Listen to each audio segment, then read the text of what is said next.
Eu queria registrar aqui, em primeiro lugar, o meu agradecimento à Escola da Magistratura do Tribunal Regional Federal da Quarta Região. Gostaria de cumprimentar a todas as magistradas na pessoa da desembargadora Thaís Ferraz, todos os magistrados na pessoa do nosso diretor, desembargador Dr. Márcio, falar da minha satisfação de poder estar aqui hoje falando de um tema que, para mim, é muito caro, de predileção pessoal, mas também é uma satisfação poder tratar desse tema com um público tão seleto e no Tribunal Regional Federal, na região onde eu comecei a minha carreira de procurador federal. Falava há pouco que eu tomei posse como procurador federal em Caxias do Sul, cidade onde gostei muito de morar, então eu tenho um carinho especial pela quarta região, onde comecei minha vida profissional, e é sempre uma satisfação poder voltar a congregar, né, com os colegas magistrados da quarta região. O tema de hoje é bastante desafiador, como o doutor Savares já colocou, nós já tivemos algumas oportunidades, né, de conversar com a magistratura sobre a grave questão da judicialização envolvendo a matéria previdenciária, e hoje, tendo 15 anos acompanhando a discussão sobre desjudicialização no âmbito da AGU, no âmbito do INSS, e hoje ocupando aqui um cargo executivo dentro da Secretaria Especial de Previdência e Trabalho, eu posso dizer que desjudicialização ela é um esforço contínuo para a mudança de uma cultura, né? Então, nós temos que tentar construir alternativas viáveis, sustentáveis, mas também é um esforço contínuo de tentar delimitar uma mudança de paradigma, né, em todos os operadores do direito e também nos formuladores das políticas previdenciárias, seja no âmbito do executivo, seja no âmbito do legislativo. E toda vez que eu sou instado a falar um pouco sobre desjudicialização da Previdência, a primeira coisa que todos vem à cabeça é, olha, de fato nós temos um número muito grande de ações previdenciárias, né? Ninguém pode negar esse fato. O INSS, apesar da sua enormidade, ele é hoje o maior demandado da justiça brasileira em todos os seus níveis.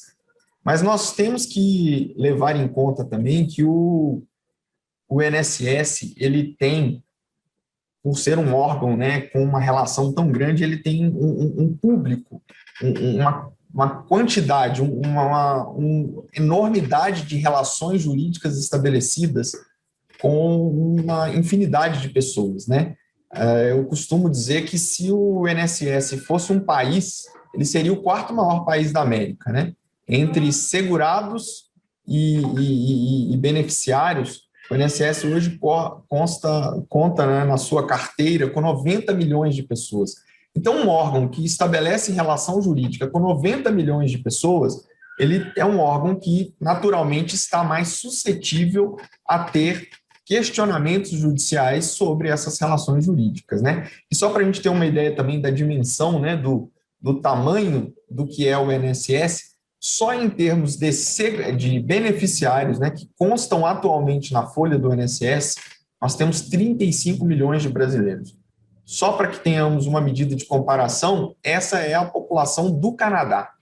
Então, um órgão que relaciona-se de forma direta e indireta com milhões de brasileiros, ele é um órgão que, naturalmente, tem tudo para ser demandado. Um ponto que o INSS sempre teve que conviver, além dessa enormidade de relações jurídicas com seus segurados e beneficiários, ele teve que conviver com a dificuldade de manter os serviços previdenciários na agilidade requerida pela população e pela própria sociedade. E esse fato foi agravado mais atualmente por conta do grande número de aposentadorias que o INSS experimentou de seus servidores. Um dado que eu tenho aqui, em 2009, para que todos tenham ideia, o INSS contava com 34 mil servidores. O INSS acaba o ano de 2020 com apenas 22 mil servidores em seus quadros.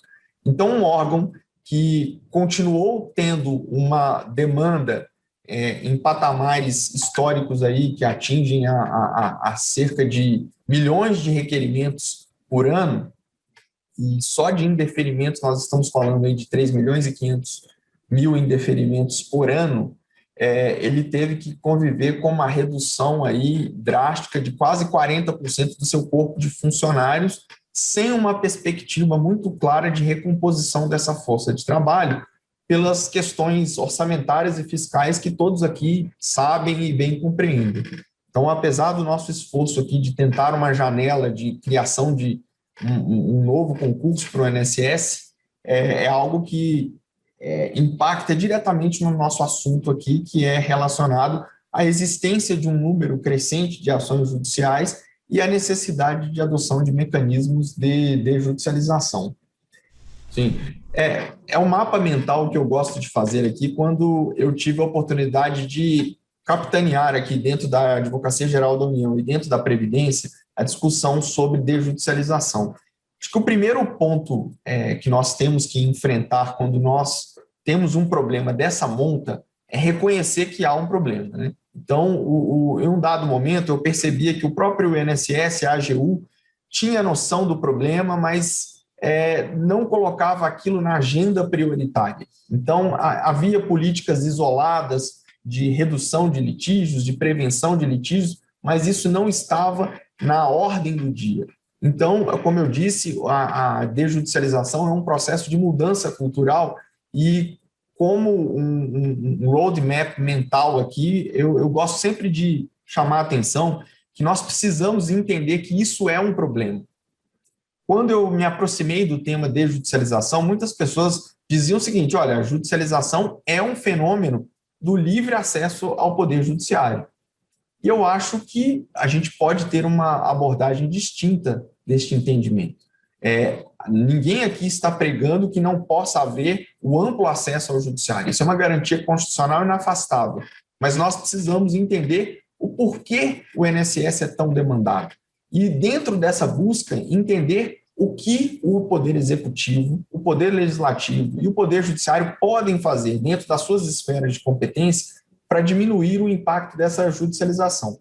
Eu acho que o primeiro caminho, e é um caminho que hoje reforça essa minha percepção, é o caminho da busca do diálogo e da cooperação institucional.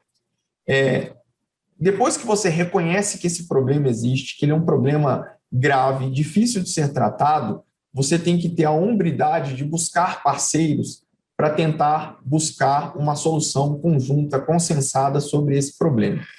E nós ficamos aqui muito felizes quando, em 2019, conseguimos assinar, junto ao CNJ, ao CJF, com a participação tanto do presidente do STJ, do STF, da Defensoria Pública da União, do Ministério Público, do Ministro da Economia, uma estratégia nacional que preconizava a desjudicialização, colocando um pouco dessa semente na cultura desses órgãos, da importância de promover a ideia de desjudicialização. O outro ponto fundamental é que nós temos que ter consciência de que grande parte das ações que são levadas ao judiciário em matéria previdenciária, elas são mantidas pelo Poder Judiciário. Então, nós temos que ter também um juízo crítico de que boa parte da judicialização ela não deveria existir, ou pelo menos não deveria existir no montante que ela existe hoje. Quando nós analisamos uns casos, e eu vou colocar alguns gráficos mais à frente, rapidamente, nós verificamos que boa parte das decisões, por exemplo, relacionadas a benefício por incapacidade, são mantidas na íntegra pelo Poder Judiciário. Então, eu preciso entender que, quando eu quero uma não judicialização das questões previdenciárias, esse não é um ônus apenas e exclusivo da Previdência, né? Ele também deveria ser um ônus ou uma desincumbência da própria advocacia privada. Por isso, a bandeira da judicialização responsável, seguindo a trilha do que aconteceu em dada medida com a Justiça do Trabalho, que conseguiu implementar uma cultura de uma judicialização mais responsável, diminuindo a quantidade de processos sob a análise dos juízes trabalhistas. Um outro ponto fundamental quando nós tratamos aqui de uma diretriz programática para a desjudicialização é que nós temos que ter claramente a noção de que as pessoas só deixarão de ir ao Poder Judiciário se nós temos uma alternativa absolutamente viável ao Poder Judiciário. E aí, aqui eu trato basicamente, das instâncias de composição administrativa, especialmente o Conselho de Recursos da Previdência Social. Se eu quero ter um filtro, né, antes, entre a decisão do INSS e a judicialização, eu preciso que essa alternativa ela seja efetiva. E eu sou um crítico ferrenho do Conselho de Recursos da Previdência Social por entender que ele tem muito a melhorar. Ele é um órgão que hoje fica basicamente sobrecarregado com o julgamento de questões relacionadas a assuntos que dizem respeito a benefício por incapacidade, que, em última análise, envolvem questões médicas. Então, eu não consigo vislumbrar ou compreender como um grupo de servidores que estão investidos ali numa função jurisdicional administrativa podem deliberar sobre uma questão médica quando esse ato é privativo de uma outra carreira. Então, mais à frente, eu vou pontuar as alternativas que nós aqui no Ministério da Economia e na Secretaria Especial de Previdência e Trabalho estamos tentando construir para criar uma alternativa viável ao Poder Judiciário. Um outro ponto que é fundamental, e ele tem tudo a ver com a desjudicialização, é a necessidade que a Previdência tem de adotar eu diria aí, uma busca incessante sobre a melhoria da decisão administrativa. E aí, quando eu digo isso, eu coloco a automação para concessão de benefício. Então, tudo aquilo que puder ser concedido de forma automática deve seguir um caminho da automação. Eu falo também de uma iniciativa piloto que vem sendo trabalhada com a decisão guiada, que é uma forma onde o servidor do INSS decidiria determinado requerimento a partir de um roteiro guiado eletronicamente. Então, ele vai respondendo perguntas, diminuindo a discricionariedade na análise de documentos e situações, para que lá ao final ele possa entregar uma decisão muito mais bem parametrizada, inclusive do ponto de vista da fundamentação. A partir do momento que ele no seu processo de decisão, ele seleciona informações, aquelas informações selecionadas trazem consigo um texto que comporão a decisão administrativa com um grau de fundamentação muito mais interessante, que ajudaria muito numa tentativa de compreensão daquela decisão por parte do beneficiário. E também, quando eu digo na melhoria da decisão administrativa, a questão da supervisão da decisão administrativa. Em um dado momento, o INSS colocou cada um dos seus servidores como pontos isolados da tomada de decisão. E hoje nós estamos aqui insistindo muito para que o INSS consiga criar uma estrutura de supervisão técnica sobre as decisões que são proferidas hoje através das centrais de análise de benefício.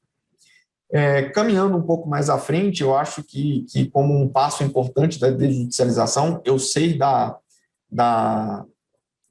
grande divergência e, de certa forma, desconforto que essa proposta minha traz em algum dado momento, mas eu chamo a atenção da necessidade de nós termos um instrumento processual que permitisse uma concentração da decisão na prevenção da litigiosidade. E aqui eu falo especificamente do incidente de prevenção de litigiosidade que foi colocado na PEC paralela da Previdência, onde permitiria que determinados atores processuais, inclusive tribunais, pudessem acionar esse mecanismo de harmonização de interpretação antes que a litigiosidade explodisse.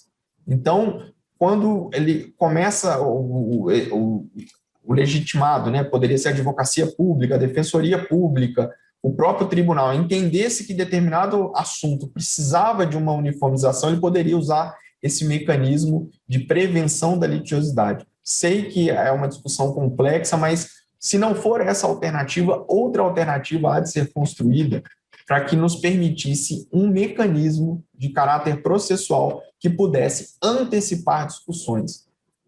Quando nós estávamos discutindo esse incidente de prevenção com o senador Tasso Gereissati, que o colocou no relatório da PEC paralela, eu mesmo levei a ele um exemplo da desaposentação, né? Nós tivemos 200 mil ações de desaposentação, para, ao final, o Supremo decidir por um lado ou por outro. Poderia ser de um lado ou de outro. Talvez não precisássemos passar por um caminho tão longo e tão tortuoso para que pudéssemos uniformizar e entregar ao administrado ou o seu benefício ou a segurança jurídica de que ele não teria aquele benefício. Então, entendo também que discutir litigiosidade ou desjudicialização precisamos passar por um mecanismo processual de prevenção de litigiosidade. Alguns poderão dizer, nós já temos elementos de controle concentrado perante o Supremo, existem elementos hoje de abstrativização de controles, mas eu acredito que neste formato, como consta na PEC paralela, não há nenhum paralelo hoje e há elementos que apontariam que ele poderia ter um grau de eficácia. O outro mecanismo já implementado, que eu acho de fundamental importância, é um mecanismo célere que o INSS tem à sua disposição para internalizar decisões definitivas, principalmente relacionadas à matéria de direito. O INSS, até a última atualização da emenda do decreto 3048, não dispunha desse instrumento. Foi colocado no último decreto que, a partir do momento que haja irreversibilidade da decisão atestada pela Advocacia Geral da União, a Advocacia Geral da União comunica esse fato ao presidente do INSS, que passa, então, está autorizado a editar uma súmula de internalização de entendimentos judiciais, fazendo com que aquilo possa ser, de forma muito mais célere, absorvido pela autarquia e implementado nas suas normas internas. Eu lembro que mesmo as súmulas da AGU, elas não eram de observância obrigatória por parte do INSS e por parte da Secretaria Especial de Previdência e Trabalho. A súmula da AGU era uma súmula dirigida apenas a seus órgãos jurídicos. Então, a partir de uma súmula da AGU, era feito um parecer normativo que precisava ser aprovado pelo advogado-geral da União para só então a administração pública seguir esse entendimento. E para que ele fosse seguido de forma obrigatória, de forma cogente, era só quando o presidente da República assinasse e aprovasse esse parecer normativo da AGU, nos termos da Lei Complementar 73 de 93. Então, foi um avanço muito grande nós colocarmos a possibilidade do presidente do INSS adotar agora súmulas de internalização de entendimentos. E eu acho que o ponto fundamental é a adoção de uma postura de composição. Durante muito tempo, a própria Advocacia Geral da União e a carreira que eu faço parte, os procuradores federais, não viam a composição como a melhor estratégia. Hoje, nós podemos dizer que isso evoluiu bastante, os nossos índices de acordos judiciais aumentaram de forma significativa e nós estamos adotando muitas iniciativas no sentido de buscar composição em grandes matérias que já estão em fase final de aprovação ou de deliberação nos tribunais superiores. O último caso aqui, mais famoso, eu lembro, foi a composição que fizemos nas diversas ACPs movidas pelo Ministério Público e pela Defensoria Pública da União em relação aos prazos de atendimento do INSS, o atendimento tempestivo. Então, foi feita uma composição perante o Supremo Tribunal Federal para que nós pudéssemos ter alguma efetividade na decisão e colocando fim ali a diversas ações judiciais que vinham surgindo pelo Brasil afora. Então, esse seria a diretriz programática para uma sistemática de não judicialização. Um ponto que eu gostaria de chamar muito, eu tratei aqui da questão da judicialização responsável, é o fato de que nós temos um estudo que baseado nos dados que a própria Advocacia Geral da União nos manda sobre decisões favoráveis, desfavoráveis e homologatórias de acordo. Eu peguei o dado aqui de 2019, porque entendo que o dado de 2020 foi muito comprometido com a questão da pandemia. Comprometido por quê? Porque o INSS, muitas das vezes, adotou uma antecipação, isso gerou uma litigiosidade. Então, o dado de 2020, eu não acho que ele seja tão fiel ao histórico de deferimentos, indeferimentos e acordos feitos pela Advocacia Geral da União em matéria previdenciária. Eu separei essa imagem aqui para que nós pudéssemos aqui fazer uma discussão sobre a necessidade de nós catalogarmos os tipos de litigiosidade. Porque para cada tipo de litigiosidade, há necessidade de adoção de uma determinada resposta para que a gente pudesse enfrentar esse problema. Nesse gráfico de PIX aí, com 59%, baseado nos dados informados pela G1 em 2019, 59% das decisões foram favoráveis ao INSS. E aí, eu preciso fazer essa ressalva metodológica, o sistema ele registra a decisão favorável, ele não consegue dar ali a informação do trânsito em julgado, se essa decisão mudou de sinal para um lado ou para o outro. Mas a gente adota isso aqui com uma certa cautela, mas acho que para o nosso propósito aqui de ilustrar as diversas formas de litigiosidade, ele nos serve perfeitamente. 59% das ações, cerca de 59%, isso vai variar de um ano para o outro, já chegou a ser um pouco maior do que 60%, já esteve perto de 50%, o INSS sai vencedor. Então, como nós podemos criar mecanismos para fazer com que esse tipo de ação, que eu chamo de litigiosidade inconformista, é aquela onde o segurado não se conforma com a decisão, busca o judiciário e o judiciário confirma a decisão administrativa. Como fazer para que esse tipo de processo não surja?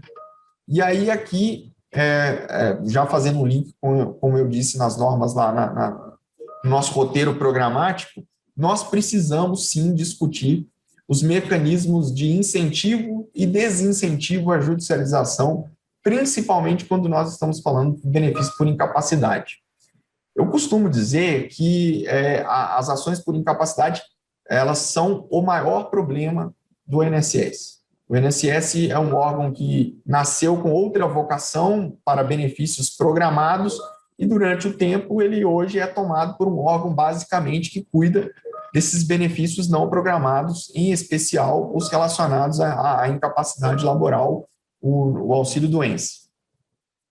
O que chama a atenção nessa temática é que grande parte dessa discussão é uma discussão eminentemente médica, né? E essa discussão médica, ela é colocada à deliberação por operadores do direito e, de certa forma, nós ficamos assistindo um médico perito do INSS tendo o seu laudo confrontado por um médico assistente do juízo na esfera judicial. Então, é um tipo de litigiosidade muito recorrente e ela é uma litigiosidade onde, na maioria das vezes, o INSS sai vencedor. Os dados de benefício por incapacidade global informam que em 73% dos processos de benefício por incapacidade, a decisão médica, ao final do processo, ela é mantida. Então, como nós podemos discutir essa litigiosidade ou criar filtros para que nós possamos diminuir a litigiosidade nessa matéria específica? O melhor caminho aqui é um caminho que nós estamos tentando trilhar no PL 6160, é de criar desincentivos no acesso ao judiciário para aquelas pessoas que podem pagar. Então, hoje, na sistemática atual, toda pessoa que busca o Poder Judiciário em matéria de benefício por incapacidade tem uma perícia médica à disposição. Todos aqui imagino que saibam que até o ano de 2021 o Poder Executivo está obrigado a manter o custeio dessa despesa e há uma certa indefinição do que acontecerá a partir de 2021, uma vez que o Executivo não pode mais assumir despesas do Poder Judiciário e o Judiciário, com algum grau de razão, entende que essa despesa também não é necessariamente do Poder Judiciário. Então, é um típico caso aqui onde nós precisamos criar filtros mais específicos, mais duros, por que não dizer, para que as pessoas possam ter o acesso a uma perícia paga pelo poder público. Então, nós estamos discutindo aqui com a JUF, estamos discutindo com a Associação Nacional de Peritos Judiciais e com um grupo de parlamentares que estão se debruçados sobre o tema, como criar mecanismos de desincentivo. E aí, nesse caso, nós deveríamos limitar o acesso a perícia paga apenas às famílias de baixa renda. Então, esse é um ponto que eu trago aqui apenas para ilustração. Existe um grau de litigiosidade que ela precisa ser atacada e a causa maior não é um erro do INSS. A postura do INSS ela é confirmada pela correção, a correção da decisão do INSS é confirmada pelo Poder Judiciário, então a gente precisa ter uma tratativa específica. Um outro grupo de ação, que eu chamo aqui de litigiosidade normativa, são aquelas decisões que são desfavoráveis ao INSS, muitas das vezes porque o INSS, nem o seu representante judicial, o procurador federal, tem possibilidade de agir de forma contrária. Um exemplo típico aqui são as ações revisionais, né? Enquanto não há uma súmula da AGU, enquanto não há uma súmula do INSS, enquanto não há alteração legislativa, o INSS fica impedido de reconhecer um determinado direito na esfera administrativa e o procurador federal não pode voltar atrás na esfera judicial. Então, nós ficamos aqui gravitando em torno de algumas ações judiciais onde o mecanismo de resposta ele é muito limitado por parte do Poder Executivo. Para esse tipo de litigiosidade, o melhor mecanismo é a correção rápida, célere da legislação sobre a matéria. Então, ela precisa ser pacificada por lei de um lado ou de outro. E o local ideal para que isso seja feito é exatamente o parlamento. Aqui, o importante é criar mecanismos de identificação desses tipos de processo para que eles possam rapidamente serem trazidos para uma execução no âmbito, uma discussão no âmbito político e a alternativa normativa ser prontamente adotada para que a gente demonstre a importância de se pacificar a questão e trazer o mais rápido possível a discussão da necessidade ou não de recomposição do equilíbrio financeiro atuarial do fundo para um patamar antes que isso se transforme num esqueleto. A nossa experiência aqui no âmbito do Ministério da Economia e no âmbito da AGU é muito clara no sentido de que quanto mais tempo eu demoro para resolver essas ações, o esqueleto vai aumentando de tamanho e a coragem para a tomada de decisão vai diminuindo. Então, o mais recomendável nesse primeiro momento seria realmente um sistema ágil de detecção de teses para que nós pudéssemos abrir instâncias, né, políticas aqui que pudessem enfrentar esse problema. E, por fim, um número menor de casos são aqueles que eu chamo de litigiosidade corretiva fática. São casos onde houve uma má interpretação da norma por parte do INSS ou houve uma má interpretação dos fatos pelo perito federal ou pelo próprio agente do INSS. E aí é fundamental que a AGU entre aqui para que ela possa fazer essa correção, diminuindo o número, ou pelo menos o tempo de processamento dessa ação judicial, que é algo, em última instância, é o que pode nos trazer algum tipo de resultado positivo. Afinal de contas, essa ação já surgiu e já foi apresentada ao Poder Judiciário. Então, eu só que gostaria de ter trazido essa lâmina para mostrar que as nossas ações aqui, principalmente no âmbito da Secretaria Especial de Previdência e Trabalho, são feitas olhando para esse cenário. Eu preciso ter respostas para cada tipo de litigiosidade. Então, para a litigiosidade onde o INSS é o vencedor da demanda, ou esse grupo de ações, eu preciso ter um tipo de ação. Para quando nós estamos cometendo erro, eu preciso ter um outro tipo de ação. E, por fim, quando nós estamos impelidos pelo quadro normativo, eu preciso acionar outras instâncias para tomada de decisão. Mas é só para ilustrar as imagens, né? O tipo de litigiosidade em relação aos tipos de decisões que são apresentadas, né? Ou são trazidas aqui para o nosso controle político, né? Então, com base no que a AGU diz, olha, nós temos aqui 59% de decisões favoráveis, 30% de decisões desfavoráveis e 17%, 17, alguma coisa de decisões homologatórias de acordo. Como é que eu trato isso dentro da lógica da desjudicialização? E aí eu vinha informando que nós precisamos adotar essa política diferenciada para cada tipo de processo. Já entrando em ações mais concretas, né, sobre a desjudicialização, Só pergunto se todos veem aí os produtos da estratégia de desjudicialização na tela. Eu trago aqui medidas já concretas que foram adotadas em conjunto INSS, Secretaria Especial de Previdência do Trabalho, Advocacia Geral da União, Defensoria Pública da União e Poder Judiciário, dentro da Estratégia Nacional de Desjudicialização. A primeira delas, ela já é a mais antiga e que tenha, dentro do Poder Executivo, iniciado toda essa discussão, foi a própria criação de uma coordenação geral de suporte à desjudicialização dentro da Procuradoria-Geral do INSS. Como eu disse, a desjudicialização era algo tido como importante, mas não estava na agenda. Então, quando você passa a ter uma coordenação geral exclusivamente dedicada à desjudicialização, isso trouxe uma atração importante para o INSS e a sua procuradoria. Outro ponto fundamental que foi feito, e se eu não me engano o doutor Savares teve a oportunidade de colaborar nessa discussão num evento em Brasília, no CJF, foram o mapeamento dos pontos geradores de conflitos. Nós identificamos cerca de 12 pontos que nós precisávamos nos debruçar, e aí de forma conjunta, colegiada, né? Magistratura, Defensoria Pública, AGU, INSS, Ministério da Economia, nós nos reuníamos em salas de desjudicialização para que nós pudéssemos identificar problemas, e aí tanto fáticos quanto de cunho legislativo, que precisavam ser debatidos, criticados, e então uma solução consensada era sugerida para alguns dos atores. E esse mapeamento ajudou bastante o INSS em entender ou absorver alguns problemas que nós sempre tentamos colocar para a direção central da autarquia. Um dos problemas fundamentais que nós sempre tentávamos colocar para a autarquia era a necessidade de ter um mecanismo mais célere de composição com a Defensoria Pública da União.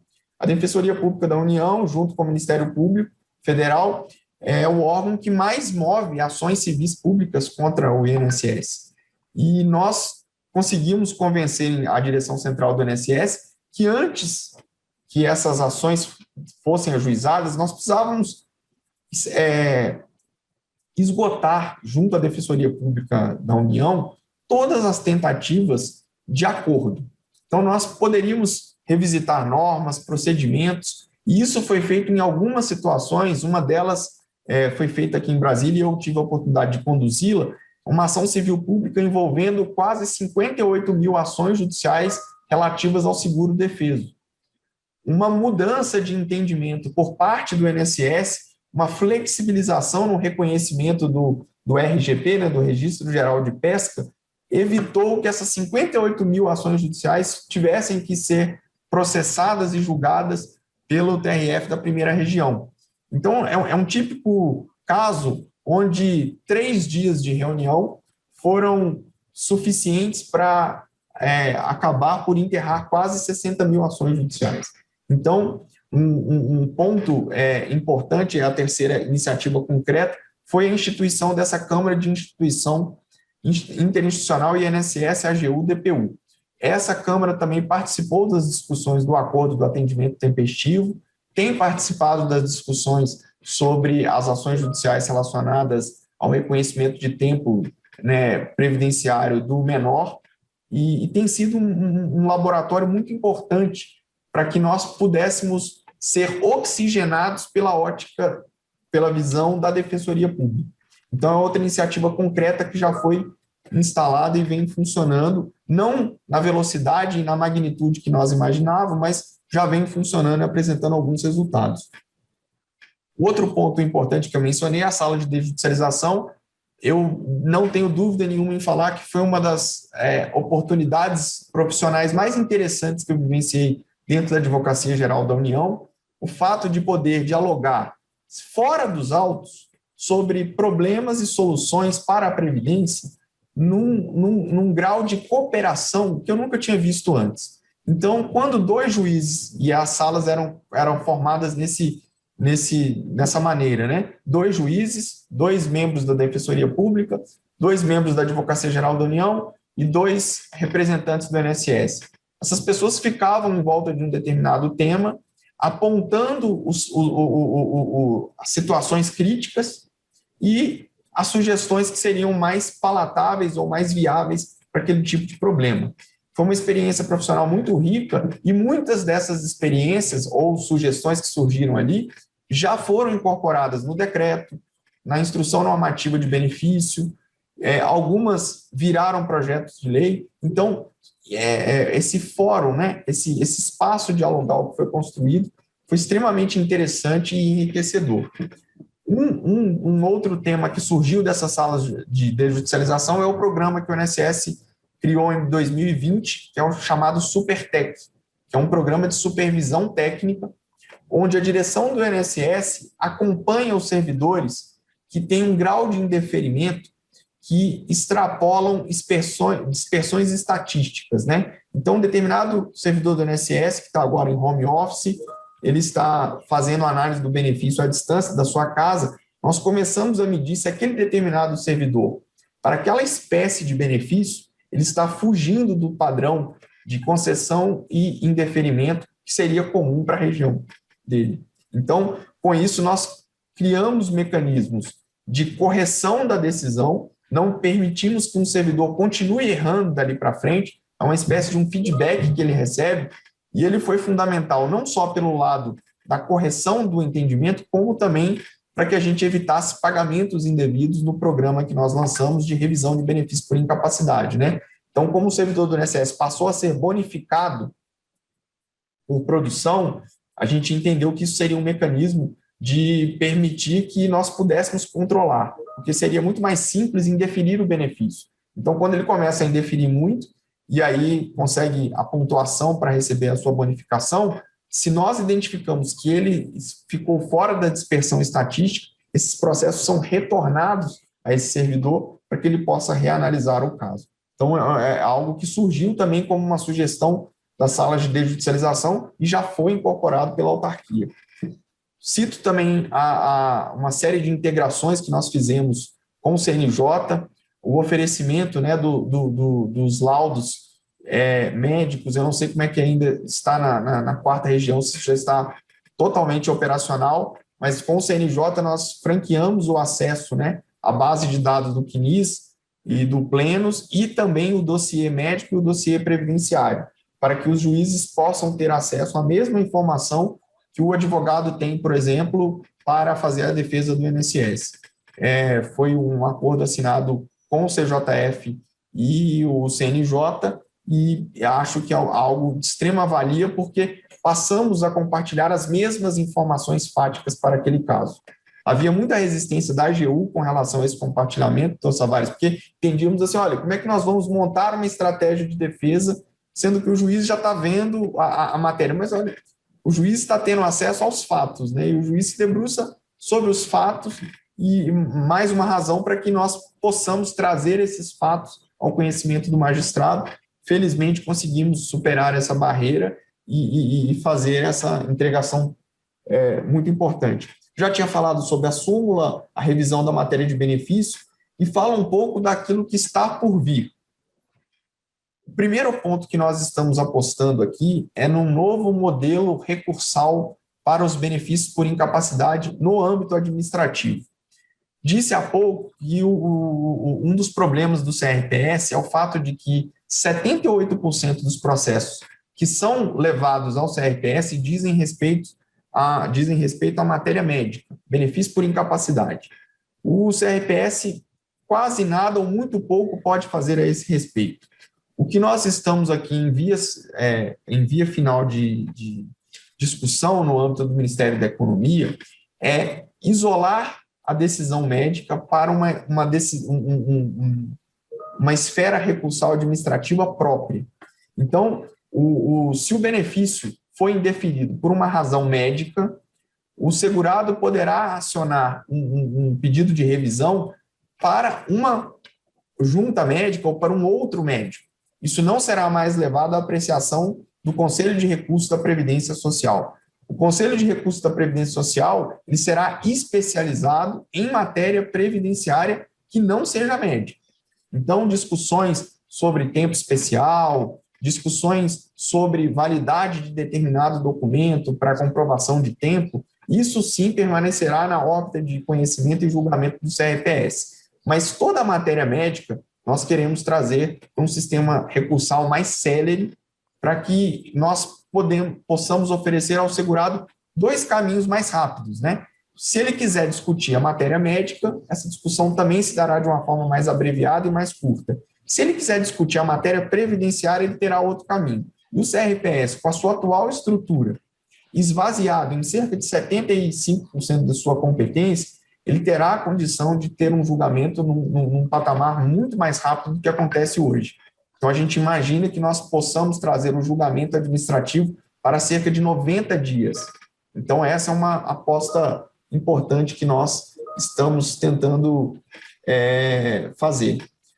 Outra medida legislativa importante que nós estamos tentando entabular aqui é discutir o fim do limbo previdenciário.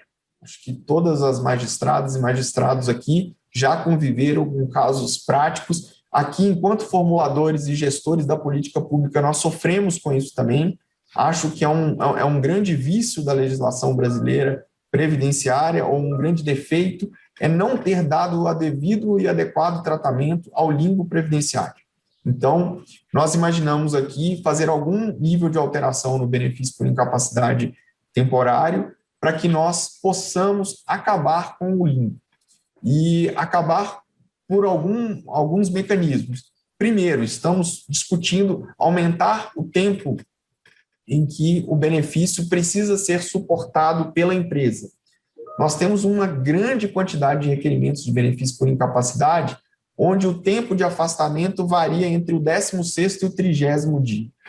Se nós levássemos a responsabilidade do empregador para até 30 dias, muitos indeferimentos deixariam de ocorrer porque essas sequer haveriam requerimentos.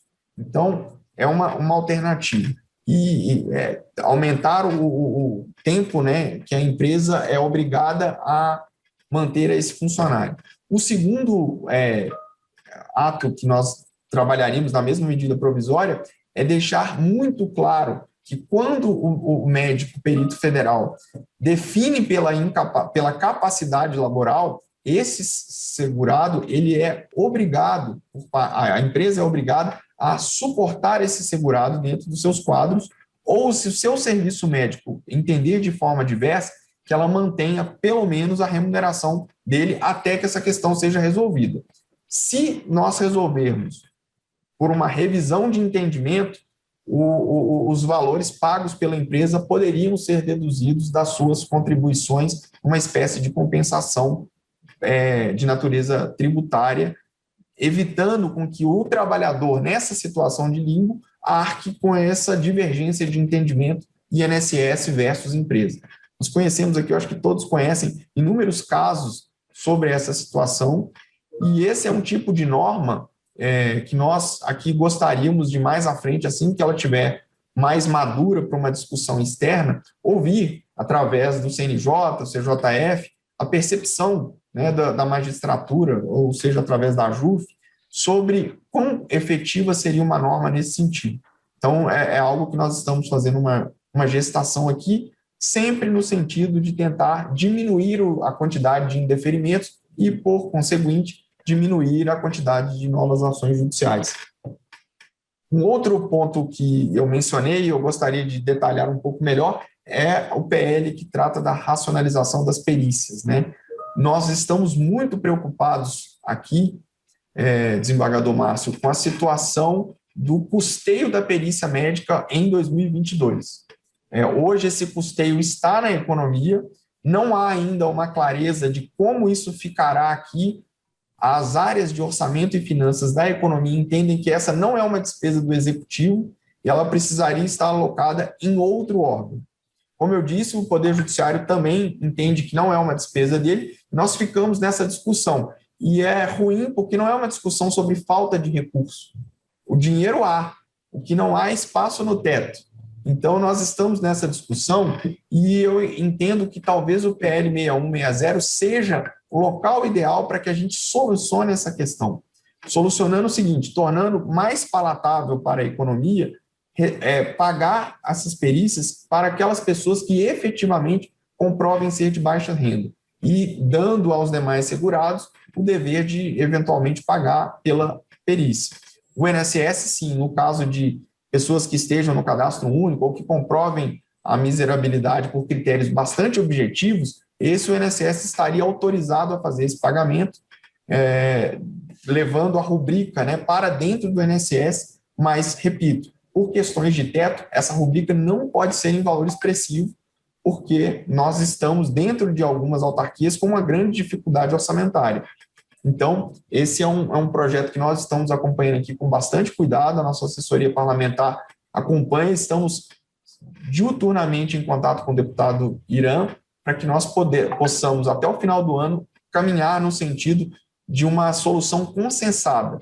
Por parte da Magistratura Federal, a AJUF acompanha essas discussões, fizemos 3 reuniões aqui na Secretaria e já chegamos a um texto de consenso, né, entre todas as partes, levamos esse consenso a uma reunião no CNJ e no CJF, e eu estou bastante esperançoso de que essa solução possa vir, porque, afinal de contas, também nós não prejudicaríamos aqueles segurados de baixa renda que não têm mesmo condição de pagar a sua perícia, esses do INSS continuariam fazendo antecipação e os demais, sim, teriam que fazer esse esforço para conseguir a prova pericial junto à Justiça.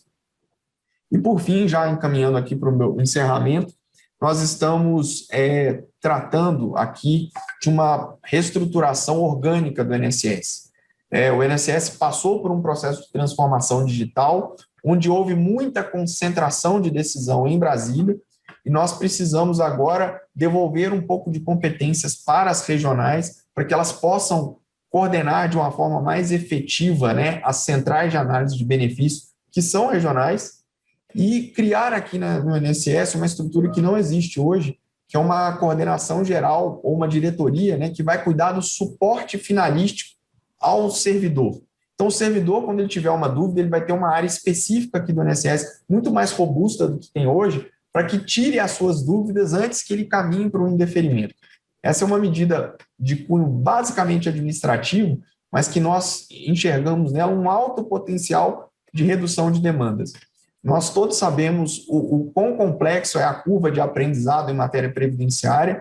Conceder um benefício não é algo trivial, né? O servidor do INSS ele é colocado ali em situações que são desafiadoras, porque quando ele concede de forma indevida também, ele responde isso perante as instâncias internas do INSS. Então, a ideia é que nós tenhamos uma área de suporte muito mais robusta. Então, na medida que nós vamos devolver algum nível de competência para as regionais, né, favorecendo uma descentralização administrativa, nós vamos criar aqui uma central unificada de suporte ao servidor, que ajudará muito nessa ideia de aumentar, né, o grau de efetividade e correção da decisão administrativa. Então, o que eu me propus hoje aqui foi me desincumbir da lógica de mostrar, né, o lado programático da desjudicialização e algumas ações concretas relacionadas à não judicialização, que eu entendo, no meu modesto ponto de vista, sei que algumas medidas são de caráter polêmico, geram controvérsia, mas são algumas medidas que nós tentamos colocar aqui como um norte, porque, felizmente, hoje aqui a cúpula da Secretaria Especial ela é formada por 2 procuradores federais, né? Então nós continuamos bastante sensíveis ao problema da litigiosidade envolvendo o INSS e queremos, sim, trazer para as nossas políticas públicas aqui uma visão e uma preocupação de que nós não podemos gerar mais demanda e, para as que existem, nós precisamos criar mecanismos mais eficientes de redução. Então, era essa a minha missão aqui hoje. Eu agradeço a atenção, a paciência de todos. Reforço aqui que eu fiquei muito feliz com o convite para falar sobre esse tema. Sempre que for necessário, sentirei muito orgulho em comparecer aqui ao TRF4 para dialogar com os colegas magistrados da 4ª Região, e porque é um tema que, de fato, eu sou apaixonado e acho que ele é um grande problema nacional que precisa ser resolvido. Não dá mais para que a gente varra ele para debaixo do tapete. Então, essas eram as minhas palavras. Fico à disposição de todos aí para qualquer dúvida e esclarecimento. Obrigado a todos. Eu que agradeço, Savale, agradeço também ao desembargador Márcio pelo convite. É uma missão aqui falar para os colegas que são muito mais especialistas aqui do que eu. Então, eu disse para o Savale que, quando ele me convidou, que tinha que ser um tema assim, que eu me sentisse mais à vontade, né? E ele já estava com a ideia de tratar desse tema da desjudicialização. Então, achei que sobre isso, assim, valia a pena eu poder trazer algumas questões para a nossa reflexão. E eu queria primeiro agradecer enormemente a oportunidade e cumprimentar pela realização do evento. Eu pude acompanhar 3 dos 4 encontros, um deles eu assisti depois, que a Cris me mandou o link, pude assistir, e realmente para mim foi fundamental. Eu acho que é muita mudança, é muita reflexão, é muita coisa que pode acontecer. E a minha proposta aqui agora é pensar um pouquinho sobre justamente o que pode vir para nós e de que maneira nós podemos trabalhar essas questões não necessariamente não apenas com um olhar jurídico, mas pensando um pouco mais sistemicamente sobre os problemas.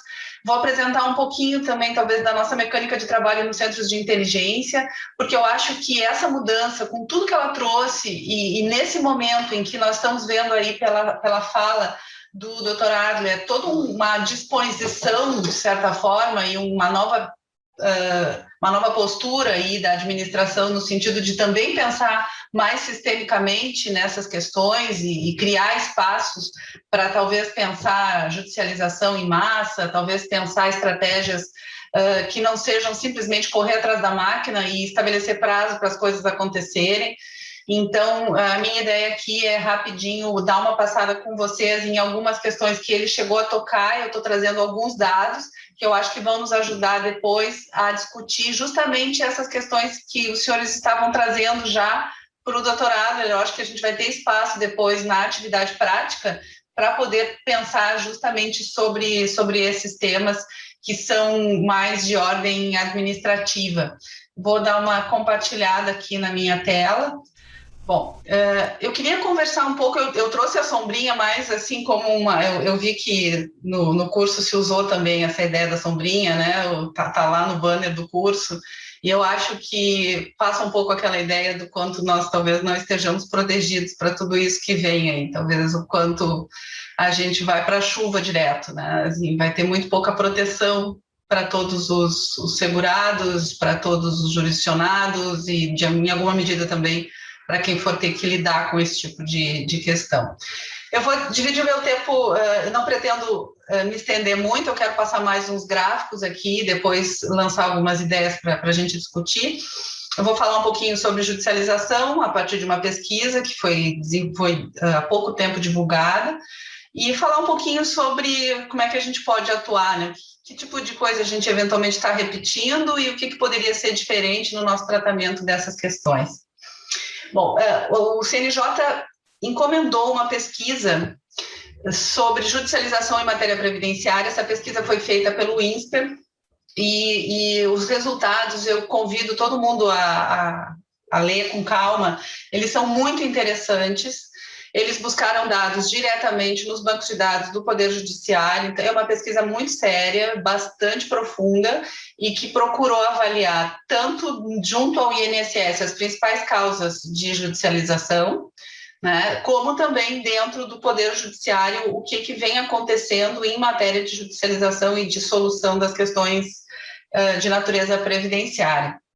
Nós temos, então, por resultado dessa pesquisa, do ponto de vista da administração, nós temos alguns tipos de benefícios que são mais requisitados e que vão depois refletir numa maior judicialização. Era de esperar que o auxílio-doença estivesse na frente, e aqui a gente tem aí um parâmetro da quantidade de deferidos e da quantidade de indeferidos. O auxílio-doença é o benefício mais requerido, e depois a gente vai ver que a aposentadoria por idade também é algo bastante significativo em relação aos demais benefícios. A aposentadoria por tempo de contribuição não é tanto, apesar de a gente ter uma judicialização imensa em matéria de ATC, né? E pensão por morte também. Vejam que a quantidade de indeferimentos de pensão por morte em relação à quantidade de benefícios deferidos é até interessante, assim, há uma prevalência diferente do que acontece com os auxílios-doença, e a gente vai ver depois por quê, né? Os 10 motivos mais frequentes para um indeferimento na via administrativa, está lá na frente despontando o parecer da perícia médica, e uma coisa interessante dessa pesquisa é que eles foram tentar entender o que gera nos benefícios por incapacidade o maior volume de judicializações.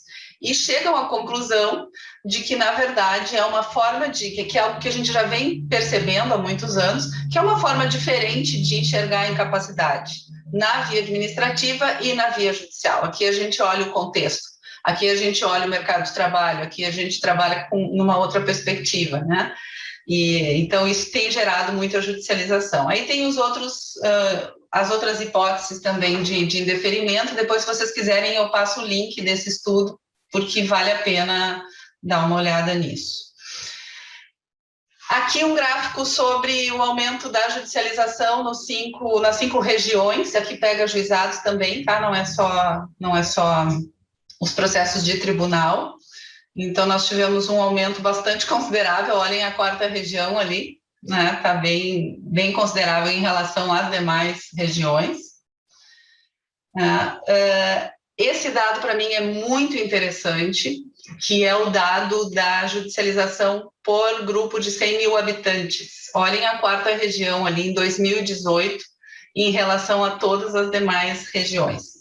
Então, realmente, aqui a gente tem um grau de judicialização maior. E aqui eu já começo a levantar uma questão que eu acho importante. Às vezes a gente tende a dar uma solução meio linear para as coisas e meio analítica demais e simplista, às vezes, para as questões. E não dá para dizer simplesmente porque nós somos mais beligerantes ou porque nós damos mais benefícios aqui do que nos outros lugares, ou não, tem muito mais fatores, e essa pesquisa chega a fazer esse levantamento. Tem a ver com a economia da região, tem a ver, assim, vocês vão ver que o tipo de benefício demandado nas regiões não é o mesmo, né?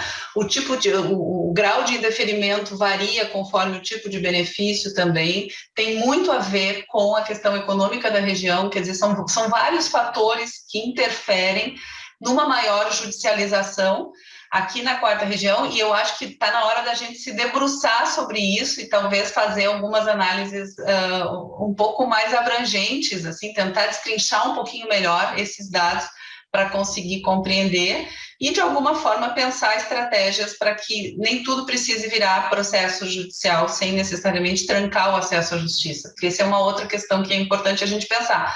A ideia não é trancar o acesso à justiça, a ideia é entender o acesso à justiça e entender o excesso de judicialização, o que está levando e se há possibilidade de resolver isso por outros caminhos. Aqui já é judicializado mesmo, assim. O que já veio para nós? Quais são os temas mais frequentes? Nós fomos pegar aqui a nossa região, TRF4 aqui, nós vamos ver que auxílio-doença está na frente, né? Mas nós temos uma quantidade muito grande também aqui na 4ª região, de aposentadoria por invalidez, né? E aposentadoria especial. Se a gente for olhar, em termos de aposentadoria especial, nós temos mais do que todas as outras regiões, né? Aqui são os 5 mais frequentes, né, que eles colocaram. Aqui já estamos na questão do que é deferido e o que é indeferido. Se nós pegarmos esses dois lados finais, essas 2 últimas colunas aqui, do que é concedido na via administrativa, o que é indeferido, dá para ver que o auxílio-doença está relativamente equilibrado, vamos dizer assim, né? Vai ter, em termos de concessão e indeferimento, também uma quantidade bem grande de indeferimentos em matéria de aposentadoria por idade, E aqui a gente tem uma ideia também do que é, do total de benefícios, o que é concedido judicialmente, né? Daquilo que é indeferido, o que gera concessão judicial, né? Dos indeferimentos. Do total de indeferimentos. Aqui não é os ajuizados, mas é do total de indeferimentos, o que gera concessão via judicial, né? E aqui a gente tem um padrão de decisões por região, para quem tem curiosidade de saber como é que a gente está decidindo, né? Aqui pega tanto os juizados como processos do TRF, né? E aqui é todos os tipos de benefício, toda a judicialização previdenciária, né? Então, o azul é o improcedente, o verde o parcialmente procedente, e aqui a quantidade de julgamentos de procedência nas questões previdenciárias na 4ª região. Vejam que esse tipo de dado, quando a gente olha, ele assusta, né? Mas a gente precisa olhar esse dado junto com todos os outros dados, né? Nós temos mais judicialização, né? E que tipo de judicialização nós temos mais, né? Que tipo de benefício mais vem para ser examinado no âmbito da 4ª região. A gente vai ver que quando a gente vai olhar exclusivamente para as aposentadorias programadas, agora que a gente chama, né, tanto a ATC como a aposentadoria especial, nós temos aqui em São Paulo, lá na 3ª região, principalmente em São Paulo, a grande concentração de casos, não só de concessões, mas de casos, e naturalmente uma maior concentração de casos vai gerar uma maior concentração também de deferimentos.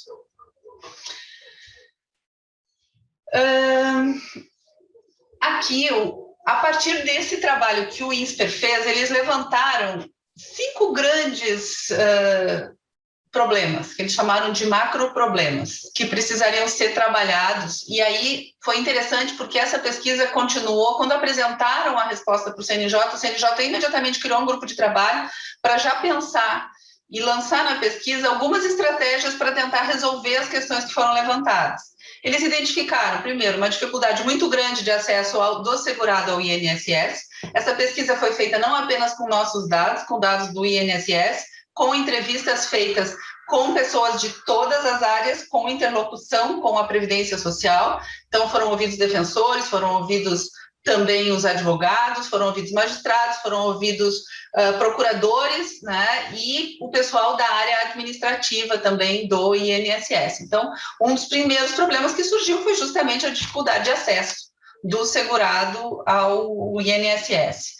O outro, o quanto não se aproveita totalmente a via administrativa, e a gente tem visto hoje que, na verdade, cada vez mais os advogados estão encontrando algum caminho na via administrativa. A gente não pode deixar de reconhecer isso.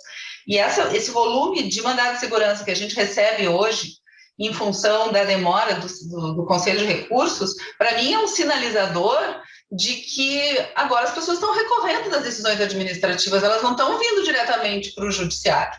Elas estão tentando ainda obter, elas ainda estão acreditando que é possível tentar resolver as questões na via administrativa. Isso tem uma mudança, às vezes a gente só enxerga o lado negativo, que foi o excesso de mandados de segurança que a gente recebeu agora contra o CRPS.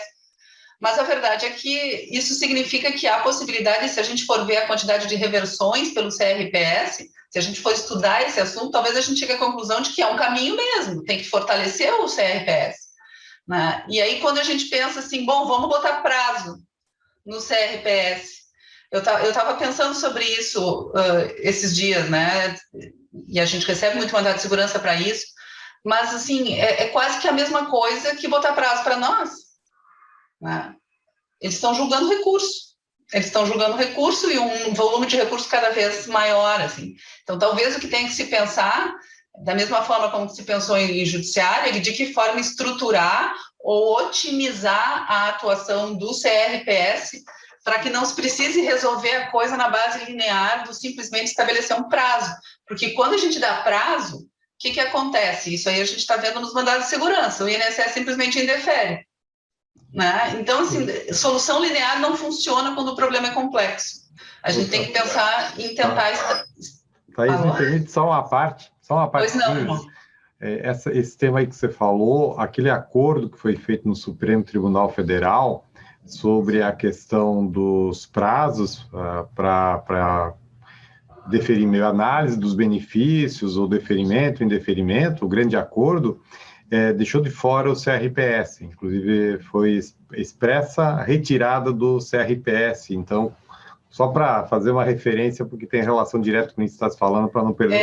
Não, e eu fico pensando que talvez não devesse colocar o CRPS dentro desse prazo, porque o risco é muito grande. Eu acho que talvez a gente tenha que contar com o CRPS como estratégia de desjudicialização, né? Se for fixar um prazo da mesma forma que a gente fixa para análise do pedido administrativo, fica mais complicado. Até porque a gente sabe que não é uma condição para as pessoas entrarem com ação judicial. Depois, a questão da própria judicialização, que é considerado um problema pelo volume, pelo aumento nos últimos anos. O problema da dificuldade de internalização, o doutor Adler estava falando sobre isso, e até eu queria que a gente pudesse ter contado mais tempo com ele, porque eu vejo assim que uma coisa é a internalização do entendimento jurídico nas instâncias jurídicas. Quer dizer, a procuradoria vai se adaptar, eventualmente vai se deixar de recorrer das decisões, vai se eventualmente poder reconhecer a procedência de um pedido, mas lá na via administrativa não está chegando a internalização das decisões. Então, os benefícios continuam sendo negados porque o servidor que atende o segurado não sabe do que aconteceu. O problema ele fica normalmente na instância jurídica, ele não chega nesse nível de internalização. Eu acho que nesse sentido nós temos que pensar com o INSS em estratégias, porque isso sim poderia mudar. Quantas questões já estão resolvidas, inclusive em relação à valoração de provas que podem ser admitidas, que o judiciário admite como forma de demonstrar determinados direitos, essa prova continua não sendo admitida na via administrativa e gerando mais e mais e mais judicialização. Uma súmula poderia resolver isso, sim, sem dúvida nenhuma, e talvez até muitas já tenham sido feitas ao longo da história a respeito disso, mas ela não chega lá na ponta, essa que é a questão. Algum nível de treinamento do pessoal lá na ponta teria que estar acontecendo.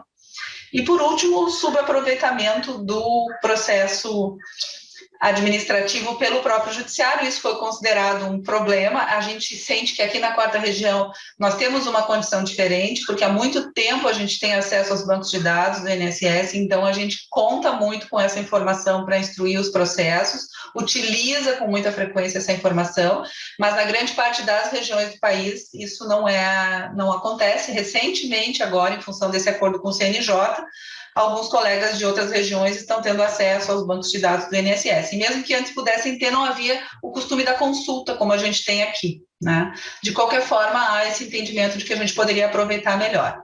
Esse grupo de trabalho, ele pensou nos possíveis remédios para cada uma dessas dificuldades. É isso que é interessante, é isso que hoje eu quero propor para vocês. Eu não vou entrar agora em cada um deles para não cansá-los, isso aqui, se quiserem depois eu disponibilizo esse material para todos, mas é muito interessante pensar que para todas essas situações, numa rápida análise, numa reunião, que foi o que gerou depois essa pesquisa, o resultado final dessa pesquisa, que isso já era a fase final, eles puderam já identificar várias formas, várias estratégias de atuação, né?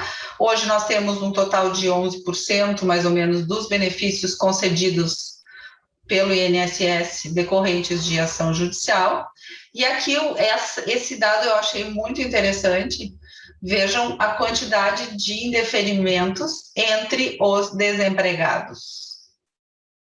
O quanto tudo isso está relacionado à situação econômica do país, né? Assim, a maior parte dos benefícios que o INSS indefere é de benefício por incapacidade, e entre eles, com certeza, não só entre eles, mas especialmente entre eles, porque é lá que se indefere a maior parte, é de pessoas que estão desempregadas. Então, normalmente, a pessoa que está desempregada tende a recorrer ao benefício por incapacidade, né? Aqui eu queria colocar para vocês algumas, já me encaminhando um pouco para os finalmente, até para não cansá-los demais, e até porque a gente está um pouco avançado no nosso horário, né? A minha proposta é que a gente possa conversar agora, durante o nosso debate, sobre o que dá para fazer de diferente daquilo que a gente vinha fazendo, né? Independentemente de nós termos a responsabilidade de, na nossa atuação jurisdicional, resolver as questões juridicamente, do ponto de vista jurídico, nós vamos decidir se é constitucional, se é inconstitucional, se pode, se não pode, se esse... Enfim, nós vamos poder ter que dar várias interpretações para aquilo que vem na legislação infraconstitucional, nos regulamentos. Talvez nós tenhamos que parar para pensar nessa perspectiva que apresentou o Dr. Adler, sobre outras formas de tratar essa judicialização, seja do ponto de vista preventivo, seja do ponto de vista da racionalização do nosso trabalho, para evitar que saia cada um jogando para um lado e gerando uma insegurança jurídica muito grande, né? Seja, eventualmente, até na questão do que fazer de lege ferenda, né? O que eventualmente se poderia propor em termos de modificação, que às vezes, aquilo que a Marina falou agora, por exemplo, é uma solução rápida, não vai ter um impacto talvez tão grande e possivelmente ninguém pensou em resolver, né? Quando ela falou aquele caso da grávida com risco de aborto, eu me lembrei da grávida que é a aeromoça grávida, né? Que fica também numa espécie de limbo jurídico, porque não consegue imediatamente a implantação do auxílio-doença pelo INSS e a empresa não permite mais que ela viaje e também não a aproveita em nenhuma outra atividade. E ela fica durante um período aí, às vezes, precisando judicializar até hoje para conseguir um auxílio-doença. E é uma situação estranha, porque doente ela não está, mas ela também não pode entrar no avião por causa da pressão atmosférica e fica aí numa situação, muitas vezes, de limbo, né? Nós temos trabalhado muito, nós racionalizamos muito o nosso trabalho, a gente informatizou, hoje a gente tem controles, a gente tem metas que a gente consegue cumprir, só que as nossas taxas de congestionamento continuam as mesmas ou piores. E quando eu falo em taxa de congestionamento, assim, a gente até consegue julgar eventualmente o que entra no ano, mas a gente não consegue diminuir suficientemente o acervo, né? E quando diminui muito pouco, assim. E a gente tem sentido que, embora, quando a gente pega ali quando a gente analisa o Justiça em Números do CNJ, embora no ano anterior a gente tenha visto que passaram pelo Poder Judiciário no ano menos milhões de processos do que passaram no ano anterior, quando a gente vai olhar a quantidade de distribuídos, nós vamos ver que foram distribuídos mais processos no ano passado do que no ano anterior, e assim tem acontecido sucessivamente. Então, não adianta só a gente pensar em termos de eficiência, em aumentar a nossa eficiência, aumentar a nossa capacidade de produção, porque quanto melhor for a nossa eficiência, mais vão demandar o nosso serviço. Então, assim, não é que a gente não tenha que ser eficiente, mas é que essa não é a única alternativa. Nós temos que pensar em alternativas que, de fato, reduzam a necessidade do Poder Judiciário, né? Essa, para mim, é uma questão importante. E quando eu me pergunto o que a gente está repetindo sistematicamente, quando eu digo a gente, eu estou me referindo ao sistema de justiça como um todo, eu não estou falando dos juízes apenas, eu penso num processo de corresponsabilidade. Cada um está falando a sua língua, muito pouco se conversa. Agora que começaram esse trabalho bacana das salas de judicialização, em que tem havido um pouco mais de convergência em relação à responsabilidade por solucionar os problemas, as pessoas começam a falar um pouco mais a mesma língua, mas, do ponto de vista da jurisdição, a gente continua ainda falando línguas diferentes, até que aconteça uma uniformização por um tribunal superior. Nós não temos o costume de nos antecipar. Esse tipo de evento é um evento que nos favorece esse tipo de coisa, a gente consegue se antecipar e, eventualmente, dá para tirar alguns consensos, pelo menos mínimos, para diminuir um pouco a insegurança. Existe uma tendência em achar que ou é certo ou está errado, não existe o meio termo, não existe alternativas para se tentar resolver o problema.